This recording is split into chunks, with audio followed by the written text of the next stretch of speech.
ಒದ್ದಿಕೆರೆ ಶ್ರೀ ಸಿದ್ದೇಶ್ವರ ಸ್ವಾಮಿ ಸನ್ನಿಧಿಯಲ್ಲಿ ಪ್ರತಿ ಭಾನುವಾರ ಬರುವಂತಹ ಎಲ್ಲ ಭಕ್ತರಿಗೆ ಅನ್ನ ಪ್ರಸಾದ ಅಂದ್ರೆ ಅನ್ನದಾಸೋಹವಿರುತ್ತದೆ.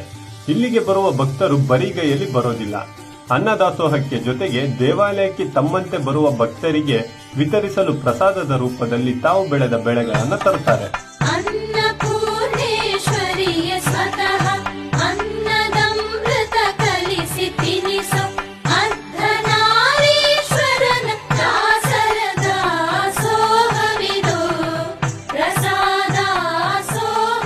ಆಡಿದವರ ಮನವ ಬಲ್ಲೆ, ನೀಡಿದವರ ನಿಜವ ಬಲ್ಲೆ, ಸಿದ್ದಯ್ಯ ಸ್ವಾಮಿ ಬನ್ನಿ. ಅದೇ ರೀತಿ ಈ ದೇವಾಲಯದಲ್ಲಿ ನಮ್ಮ ಬಾಸ್ ಆಂಜನೇಯ ಸ್ವಾಮಿಯವರ ಪುಟ್ಟ ವಿಗ್ರಹನ ನೋಡಿ ನನಗೆ ತುಂಬಾನೇ ಖುಷಿ ಆಯ್ತು. ನೀವ್ಯಾರ್ಯಾರು ಈ ದೇವಾಲಯದಲ್ಲಿ ನಮ್ಮ ಬಾಸ್ ಆಂಜನೇಯ ಸ್ವಾಮಿಯವರ ವಿಗ್ರಹನ ಗಮನಿಸಿದ್ರೆ ತಪ್ಪದೆ ಕಮೆಂಟ್ ಮಾಡಿ. ಇದಿಷ್ಟು ಮಾಹಿತಿ ಒದ್ದಿಕೆರೆ ಕ್ಷೇತ್ರದಾಗಿತ್ತು. ಮುಂದಿನ ಸ್ಥಳ ಯಾವುದು ಅಂತ ನೋಡೋದಕ್ಕೆ ನನ್ನ ಈ ಅಕೌಂಟ್ ನ ತಪ್ಪದೆ ಫಾಲೋ ಮಾಡಿ.